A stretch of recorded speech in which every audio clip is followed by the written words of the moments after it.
right. Hi, Sarah. Hi, Carrie. How are Thanks so you? much for coming to talk with us today. Pleasure, yeah. So tell us about how your first children's book, Bartholomew Biddle and the Very Big Wind, tell us about how that came about. Well, it's kind of a funny story. I had a friend who was making a movie, and he needed a character to read a bedtime story to her kid in the film. And he said, Carrie, I just don't do this kind of thing. Would you mind writing this for me and I'm out of money, and would you do it for free? And I said, sure, I'm happy to. It was like a favor. I said, but I've always liked to rhyme. I said, do you mind if it rhymes? He said, no, but it has to be by tomorrow. So he was shooting, and I said, okay. And I wrote a few stanzas of it, and he put it in the film. And then over time, a lot of people wrote in or posted on the internet, where can I buy this book? But of course the book didn't exist. There were just a few stanzas of it that were read in a film. So it got me thinking, and also I really enjoyed doing it, that it would be fun to flesh this out into a whole story. So over time, it evolved into the book. It's pretty amazing that the whole thing is in rhyme. Did you reach a point where it got hard, or?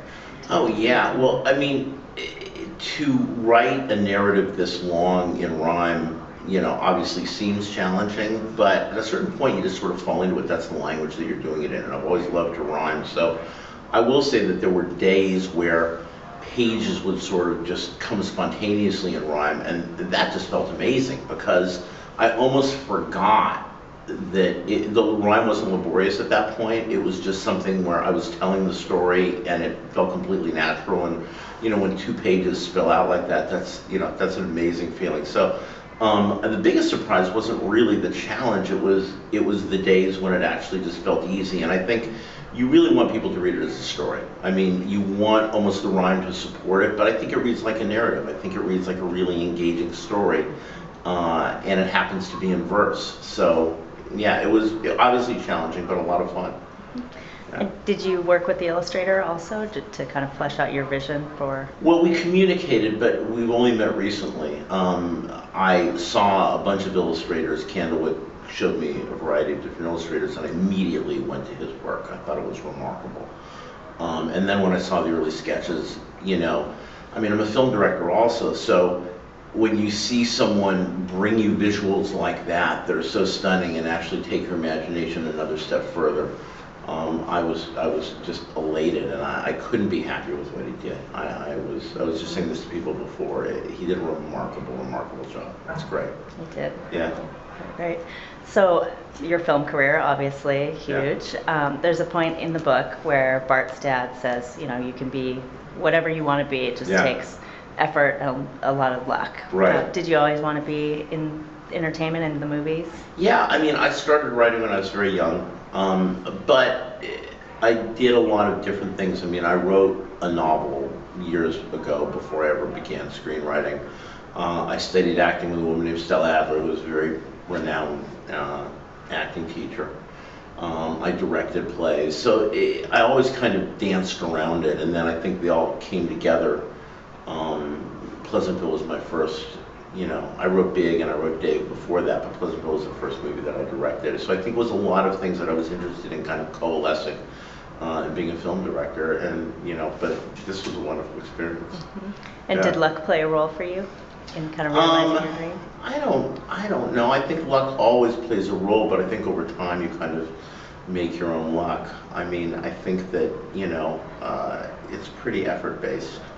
I think really, it's the Joseph Campbell thing. It's following your passion and doing something you love. And I tend to find that things work best when you're following what you love and what feels good. I mean, this was just a passion project for me. It was just something I loved doing. I loved rhyme. It was very private. I wasn't doing it for a studio. I mean, I was just writing a book, And I think even in my film career, like Big was just a spec script. I just wrote it for myself. J.D. Salinger has this great line. He says, writing is easy. You just take the book you want to read more than anything in the world, and you write it for yourself. So in some ways that's true about filmmaking also. You make them very personal experiences. Even doing Hunger Games, I was off in the woods. I kind of shot it like an indie. I wasn't really, I made the movie, you make the movie first for yourself, and then you let everything else kind of fall into place. So I think if you follow your passions and what you like, things tend to work out. And you've done a few films that were based on books. Yeah. Seabiscuit, Yeah. Tales of Desperate, Desperate. yeah. Do you have anything else, any other books you want to make into a film?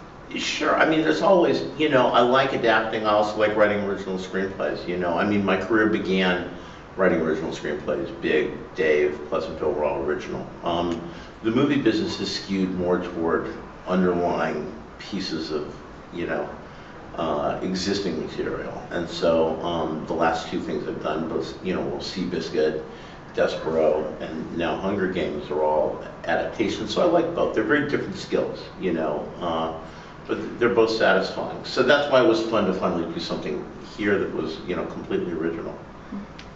Are you thinking about writing another children's book? I would, sure. I mean, it's